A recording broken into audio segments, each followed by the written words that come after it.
This is Felt Recoil.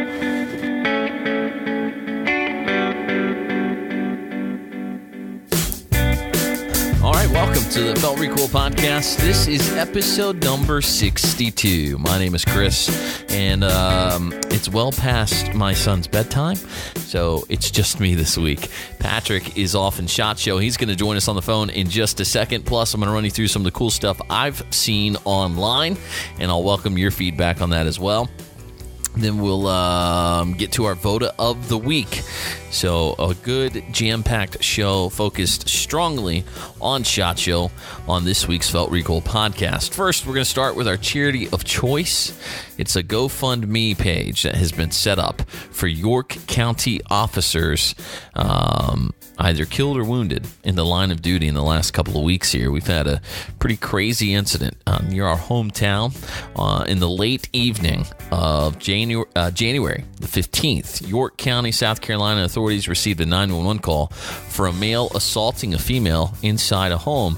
As the first officer arrived on scene, the suspect fled the location on foot into a nearby wooded area.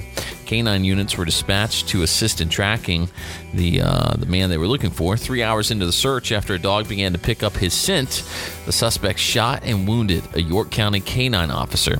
After that, law enforcement officials from 47 different agencies and units were on scene and searching for the shooter. Nearly 5 hours after the original 911 call, the suspect ambushed a group of deputies from the York County Sheriff's Office SWAT team.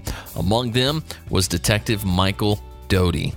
Mike was one of 3 deputies that were shot in the attack. He was airlifted to the hospital in critical condition, but he died on January the 17th. Detective Doty was a 12-year veteran of the York County Sheriff's Office. He was assigned to the York County Multi-Jurisdictional Drug Enforcement Unit.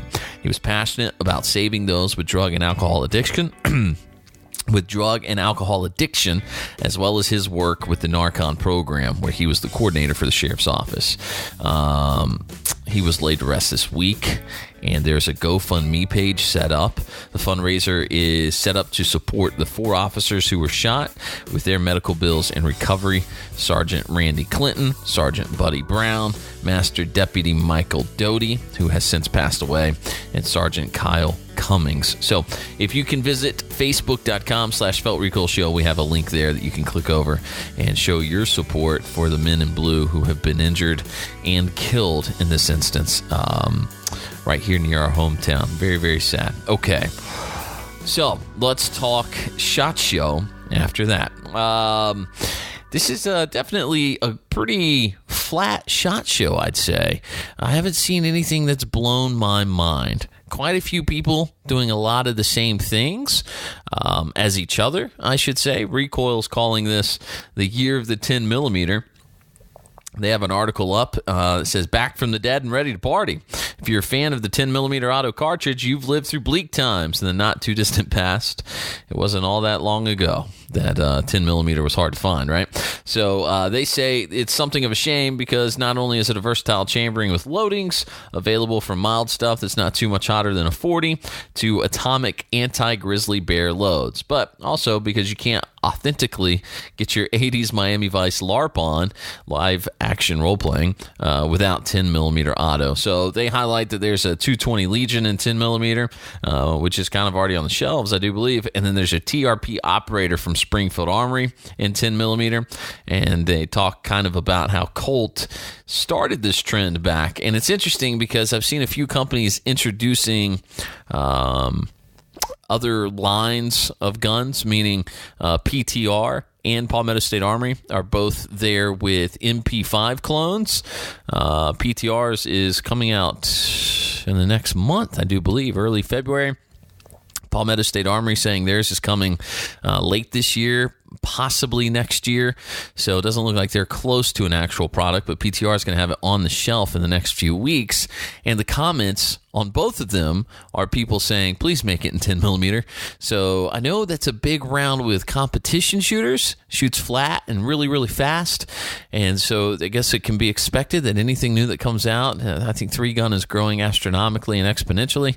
So maybe there's something to be said about the fact that 10 millimeter is gaining traction there. And so these shooters who shoot competition tell their friends how great 10 millimeter is. And so there's a resurgence in the 10 millimeter round. So that is one common thread. But then let's see what else is really catching the eye. The Glock 19X, by the way, making waves. I got to hold one. It's basically like an FN 509, but made by Glock, so not as good. It's not as operator, not as awesome. What you have really is a Gen 5 Glock 17, if you've held one of those, with a Glock 19 slide attached to it. And there's some really cool mag extensions as well. I wasn't blown away by it when I got to handle it, but it was a gun I would own if I didn't own a 509. So to me, if you're a Glock fanboy, as a lot of people are, and what is it, by the way, what is this thing where every gun gets compared to the Glock 19? I get that the Glocks sell so well, but do we just assume everybody's shot one? And for what reason? Is it an industry standard of some sort? Because quite frankly, the only Glocks I see people fawning over are the modified ones. You don't meet a lot of people who just run some stock Glock and tell you how much they love it. Even the people who are the biggest proponents and the biggest apostles for the Glock cause will tell you, well, I'm going to dump these because I don't like their sights. And then the first thing I'll do, obviously, is change the trigger or attach an extended slide lock, something like that. So I don't know any die-hard I love Glock people, stock Glocks. But everybody compares it. Well, if you've ever shot a Glock 19, this is essentially the Glock 19. I find that to be rather silly because we've all shot a lot of other guns. Why is the barometer Glock? Why is that? The FN line of handguns, in my opinion, much better than Glocks. Much better. And have been for a long time. Triggers are better. Sights are better. On and on you could go. Capacity's better. But anyway, I digress. So if you're already on the Glock bandwagon, as it were, you're going to want the 19X. I would want one too. But sincerely, I have a 509. And if you have an FN 509, you don't need a 19X. And I don't know, what's up with the lanyard loop? This thing they put on it, really? Kind of get it. I know what it's there for. Don't get me wrong. But, on the civilian version, okay. All right, whatever. And then Hudson, probably my favorite thing I've seen so far. Hudson with the H9A. This is going to be an aluminum-framed H9 that will come with the GT VZ grips. Will not come with the GT VZ grips we saw on the initial H9. They've been replaced with polymer panels. One of the points they're stressing to the media is that it's a chassis gun like the SIG 320. So the fire control group assembly is the receiver, and the grip and slide are really just accessories. So that looks awesome for many reasons, because it's the ingenuity and the amazing engineering of the Hudson H9, but it's going to be lighter weight and less costly. We're looking at a shelf MSRP price of about $800, which means you'll find it on the shelf for about $650 to $700. $650 will be a great deal. $750 will probably be average. So that'll be a good time. So our buddy Patrick is walking to dinner in Vegas right now. He's at SHOT Show for work. How's it treating you so far? What are you doing out there? I am going to a lot of meetings. A lot of meetings? A lot of meetings. Like, what's the most impressive meeting you've been in? Like, what's the company where you're like, man, I'm actually in a meeting with this company? I've been in with some pretty big names. Drop them. Benelli, Winchester. Doing big things, talking big numbers. Did you take calzones to the Benelli meeting and act like you knew how to relate? Yeah. Well, I asked them when they were going to serve spaghetti in their booth, actually. And then you say it like with that faux Italian accent that the chefs do on TV. I brought ricotta. But it's the only word you say that way. Spaghetti. Hey, any of y'all want some spaghetti? Like that? Yeah, they didn't laugh. They just looked at me. Losers. And then they kicked me out. So what's it like? Is it overwhelming? It is 100% overwhelming. I heard a kind of a guess one time that if you walked all 3 days of SHOT Show nonstop, you still wouldn't be able to see everything that's there. Does that seem accurate now that you're there? Yeah. So I've spent most of my time upstairs, very little time on the second floor. And then I just realized that there's whole different sets of rooms in different directions that I didn't know existed. Nice. That are full of all kinds of awesome stuff that I didn't even know existed. So it just keeps going in every direction as far as you can see. And then there's multiple levels. And then when you think you've seen all that, there's rooms that sort of jut off to the side that just have more stuff in them. So it just never ends. That's amazing. So again, underwhelming would be, or overwhelming would be the key word, because you can't actually wrap your head around how big it is. Is it like sensory overload as well, or is it just overwhelming because it's so much going on? Yeah, does that make sense? There's a lot of people, there's a lot of companies, a lot of brands, and you'll see a lot of the big brands that you know, and then you're going to see even more stuff that you've never heard of. Yeah. So trying to soak all that in is really difficult. And to try to give those folks attention and slow down and see what it is that they're offering is pretty difficult also. Have you seen anything that you thought was super innovative? That would be probably the most underwhelming part about the show. I've heard a lot of companies tell me that they have innovative stuff. Right. Generally, those are the people that have nothing to offer. Like the folding Glock company. Yeah, that'd be a fair assessment. There's a lot of companies that are just, they want to recycle the verbiage and tell you that they're doing these great innovative things, and they're really going back to the drawing board, and they're trying to reinvent the wheel essentially, and it couldn't be any less of that. Yeah, still just a wheel. Yeah, I mean, and it's not a lot of what I would call innovation, a lot of tweaks to things that people are already buying. That may encourage them to buy more, but just not a lot of, nothing. I haven't seen anything in 2 whole days where I was like, I got to have that right now. That's the next thing I'm buying. Yeah. So not at all? Not a single thing. Now, but again, you haven't had a lot of time to look around. Yeah, again, I've been stuck in meetings. I haven't gotten to see everything. So it's kind of been one of those things where there's probably that gem hiding in plain sight. Yeah. I just haven't walked by it yet. Are your meetings at least fun? Yeah. I've had some that were snooze fest, and I've had some that were pretty interesting. So it's a mixed bag. I hear you. And I've met a lot of really cool people. I talked to Instructor Zero earlier. He told me you suck, and I agreed. Nice. I'm just glad to hear he remembers me.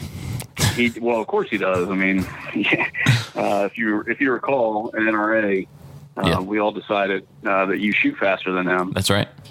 And he's still a little upset about that. I proclaimed it. But I did talk to him for a minute at 511 booth. Okay. He's a good guy. He's a sharp fellow. So did you tell him? There's like a whole thread of conspiracy theorists on our YouTube channel saying that he's fake. I didn't tell him that because I thought maybe there's a bit of a language barrier, and I thought he would think that I was telling him he was fake, and then he would murder me in front of everyone. So I decided that wasn't a good idea. I decided to let it go. And since he's Instructor Zero, nobody would know you were dead until 3 days later. Right. I hear you. Okay. So nothing innovative, nothing that got you excited. So, what would you say is like? Is anybody talking about something? Have you heard other people say, you need to go see this? What's the rumor on the street, as it were? I have been directed to go look at a couple of things. One of the things I found that I thought was pretty interesting was 2A Armament. If you're familiar with those guys, I am. Some pretty cool AR stuff, a lot of aftermarket parts, titanium stuff. They have debuted a 22 AR that they claim that the gun weighs less than what the trigger pull is, and it's 100% accurate. Very sharp looking gun, and extremely lightweight. Interesting. Lots of titanium and all kinds of cool stuff like that. So you posted a picture of the IWI because you made me just now think of, well, maybe, Tavor could do that because they have like a 15-pound trigger pull on the Tavors. Yeah, it's probably true of that one too. You went and saw the 12 gauge from IWI. And yes, the idea sounds terrible to me. From what I've heard, it's a rotating 3-tube 12 gauge shotgun. So basically, which again, like I said, not a lot of innovation. That's actually not a new concept. Not the first shotgun to have that. So that's not like these guys just wowed me with some crazy cool new thing. Yeah. Was it as ugly as the idea makes it seem it would be? Absolutely. Okay. All right. Okay. There's a lot of people picking it up, looking at it, putting it down, and walking away.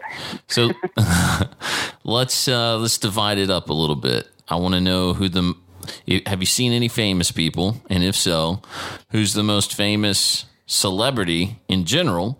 And who's the most famous gun community celebrity that you've seen? I did see Hickok. Okay. All right. He's really tall. All right. But, I mean, he's not going to be more famous than Zero, right? Like, more people are going to know Zero or no? I don't know. I feel like... you think Hickok's more famous? I guess if you went gun community specific, you could argue that Hickok would be more famous, huh? Yeah, I kind of feel like he's like the biggest name in YouTube, though. Yeah, he's like... okay. All right. That's fair. All right. So you saw Hickok. Who else? There's some rumors that Steven Tyler is walking around. Didn't see him though. The guy from American Idol. Yes. That is how you will act like you know him should you run into him. Hey, I know you. Oh, with Seacrest. Oh, yeah. Steven, right? Sorry. He'll appreciate it. Yep. Right. Okay. Exactly. All right. But no actual spottings of Steven Tyler. No. I did see the Hulk. I saw Lou Ferrigno. Nice. I challenged him to an arm wrestling duel. He basically told me that I just looked too intimidating, and he couldn't do it. Understood. Which, I get that a lot. Right. I met Dom Razzo of Dynamis fame. Super nice guy. Yeah. And his whole crew, they've just acquired another company called Oxcart, and they're doing a lot of stuff with really practical, low-vis clothing. So yeah, I saw his new bag. Yeah, he demoed his new bag this week on YouTube. Yep, he's got a lot of stuff coming out, and apparently getting a lot of praise on that clothing line. So I'd be interested to see what he ends up doing with that. I think that's going to work out pretty well for them. That'd be cool. All right. Anybody else? While I'm racking your brain about celebrity sightings. I don't think I've seen a whole lot more famous people. I mean, I keep hearing all these rumors that all these different people are here, but right. I'm just not seeing them. I hear you. But it's so massive, and there are so many people. Again, the scale of the show is hard to comprehend, and then you add to the fact that the people. It is literally just a sea of bodies, and it's hard to navigate. And I'm sure there's a lot of famous people here. I just don't know how you would ever actually see them. And where is it? Where's it being hosted in Vegas? This is at the Sands Convention Center, which is connected to the Venetian and the Palazzo. Okay. All right. What's the most underwhelming thing you've seen there? Like, what did you see that somebody was like, hey, you need to take a look at this? And you're like, oh, that's terrible. Oh man, I don't even know if I could pick one thing. Oh yeah, give me a couple. Well, like I said, it's just a lot of recycled ideas, and not a lot of excitement in general, because I think the industry is just in this weird place where, everything has kind of slowed down in terms of sales. And so a lot of these companies, I feel like they've taken an opportunity to take a breath. Yeah. And that's it. So there's not a lot of anything really exciting going on. Nothing. I mean, it's just, I've heard a lot of other people who have been here before say it's just a lot of the same old, same old. Having not ever been here before, I don't know if that's the way I would look at it. But as a guy who works retail for a living, that is kind of, I get the same impression, I guess I should say. So let's approach it this way. Oh, go ahead. No, go ahead. If you had to thumb through your brain right now on all the absurd things you've seen, think about them, and consider which one you think would be called the biggest waste of time and money on the part of the company. So you look at it and you go, man, that company probably dumped so many resources into this, and it's just going to fail massively. Like, you don't have to name like a brand if that makes you feel bad. No. Give me the concept. Well, one of the first pictures I put up this morning was that IWI Tavor 12 gauge. Mm-hmm. I would say that would take cake in terms of just something that I don't understand it. I don't see a market for it. I like the Tavor brand. It looks like somebody was bored and started drawing something on a napkin, which is kind of how the original Tavor came about, in all honesty. But it looks like they did it again, and they thought, well, hey, we drew one on a napkin, and it turned out awesome. Do it again. So do that again. Gotcha. See if that happens again. So, maybe a little bit of a softball on their part. And again, just not super innovative, just something I've kind of already seen before. So do you think don't really see the market for it. Do you think they're phoning it in? That's what you mean by softball, right? Is they're phoning it in? Yeah. Is it that they're phoning it in, or do you think it's that nobody's buying anything and so everybody's desperate to produce something? Could be a combination of all that. Yeah. Yeah, I think that's fair. Okay. From a buyer's perspective, you're out here and you're really working, I'm going to make a side note here. There's a couple different types of people here. There are people that are here to work and make deals. Uh-huh. And there are people who are here to have stupid little rolly carts and try to get free stickers and hats and patches. Sure. All of those people die a slow death. Yeah. It's pretty terrible. And I guess my point there is it became very obvious to me quickly. A lot of these, the vendors, are kind of over the people that are here for the free stuff. Sure. So if you're one of those people that thinks I want to go to SHOT Show so I can ask really asinine questions to whoever my favorite gun company is, I just want to be up front and tell you, the person you're asking that question to hates you. They absolutely hate you. So just don't do it. Get it out of your head. How do those people get into SHOT Show? I mean, it seems to me SHOT Show is supposed to be like an industry trade show for the industry workers and media. So is it employees of companies running around for free stuff? Carl has an FFL. Okay. And he doesn't feel like going. He can give you his passes. Gotcha. So I feel like there's a lot of that. Okay, I gotcha. A lot of Carl's nephew. Yeah. That has an FFL in Nowhereville, USA. And so he sends his kid out or whoever, and then these people just jam up the aisles. I hear you. That's my nice way of putting it.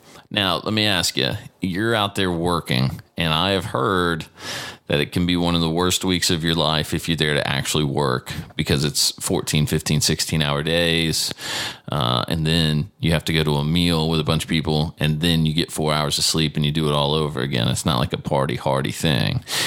A, is that true? And B, would you want to go back as just kind of a purveyor of the goods next time? Like, would you just want to go out and take a look and not work? Would it be willing, the time, the money, the effort, is it worth it if you were just going out for a 3-day trip with some buddies?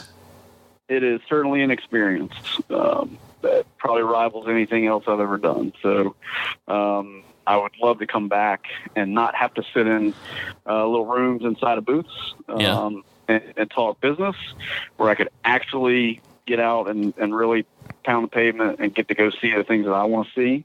Mm-hmm. But yes, absolutely. I was kind of making fun of that just a second ago, but if you have the opportunity, because your Uncle Carl has an FFL, you should probably take advantage of that. Just don't be the guy asking the stupid questions. Gotcha. And then people won't hate you.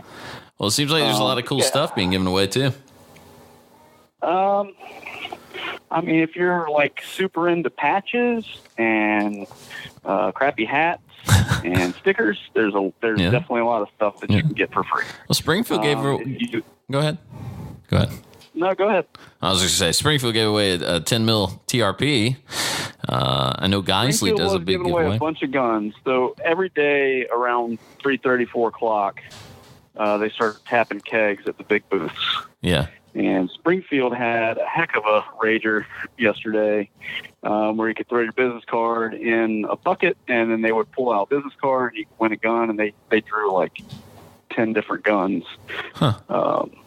It was a pretty neat little setup they had there.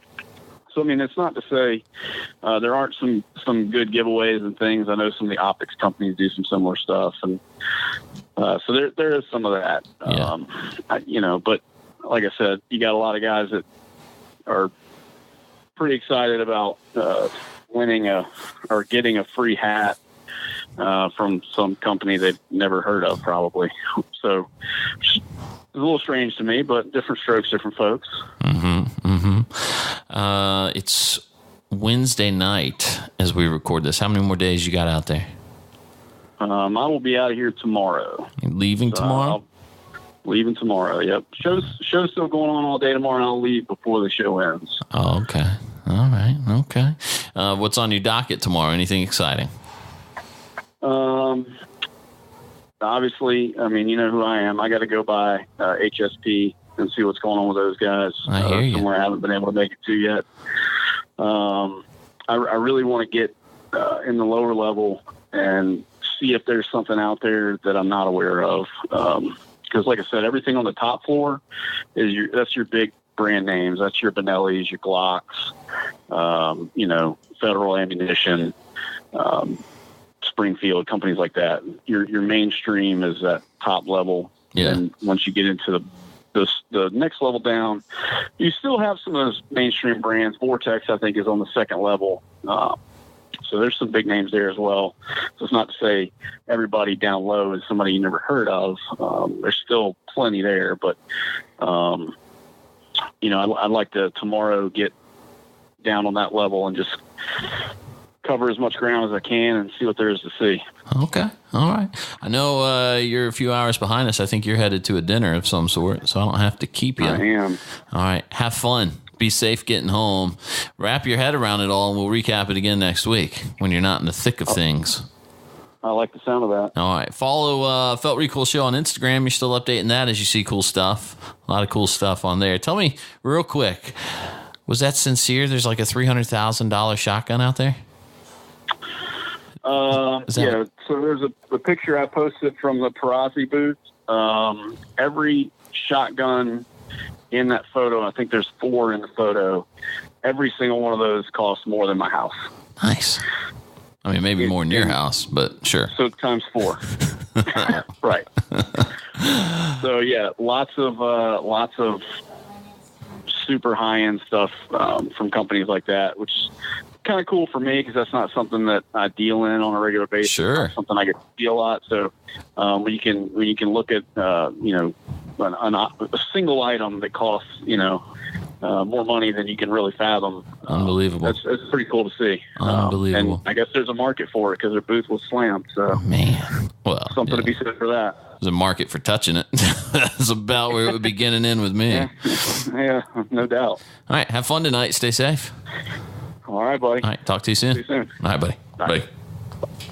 I'm a little jealous. I have heard, I want to say this because I don't want to be a Debbie Downer too, Patrick, but I have heard that Working Shot Show, we'll ask him next week when he's back, okay? Remind me to ask him. But I have heard Working Shot Show is terrible. Like, it's miserable. Hell on earth. Bad. Just because of the long hours. But I would say, I think this is his first SHOT Show experience. So I'd say, despite all that, man's probably still having a heck of a time. Still having a heck of a time. So good on him. Safe travels, get home. Okay. And so that brings us to this week's VODA of the Week, Lester Holt from NBC News. If you haven't seen this, you can read the full article at our Facebook page, facebook.com/FeltRecoilShow. And this is from Fox News. NBC News is reeling after nightly news anchor Lester Holt appears to have been badly fooled by North Korean propagandists, giving a cheery report from a ski resort in the Hermit Kingdom that looked to be bustling when it is widely known to actually be a ghost town. Holt returned early from North Korea after scathing reviews.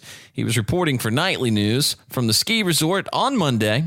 It's a facility that is the brainchild of Supreme Leader Kim Jong-un and is typically empty. The resort, built to create the appearance of a prosperous nation, was largely deserted during peak 2017 ski season.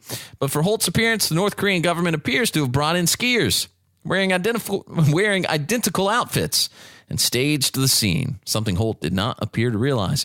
The resort is a source of immense pride for a country trying to present a new and modern face to the world, Holt said during his report. NBC News did not respond to requests for comment as to whether Holt's unexpected early departure from North Korea was related to the embarrassing ski resort snafu. But inside 30 Rockefeller Plaza, NBC's more seasoned journalists were cringing. An NBC insider asked, "Who produced this garbage? It is field producing 101. Don't do a stand-up somewhere that's been staged by a dictatorial regime." Holt's coverage was overseen by embattled NBC News president Noah Oppenheim, who traveled with Holt and the camera crew. Critics near and far have slammed Holt's coverage as being sycophantic, decidedly uncritical, and feeding propaganda. And the Twitter feedback is phenomenal. See it all in the article at facebook.com/FeltRecoilShow. Lester Holt, NBC News, you are this week's VODA of the Week. Don't forget our shop is now open at FeltRecoilShow.com/shop. You can grab some stickers, some pint glasses, some rocks glasses. We'll get them in the mail and out to you ASAP. Go do that. And remember that a little bit of all you spend with us will go straight to the charities listed on our Charities of Choice page. We'll see you next time for episode number 63 of the Felt Recoil Podcast.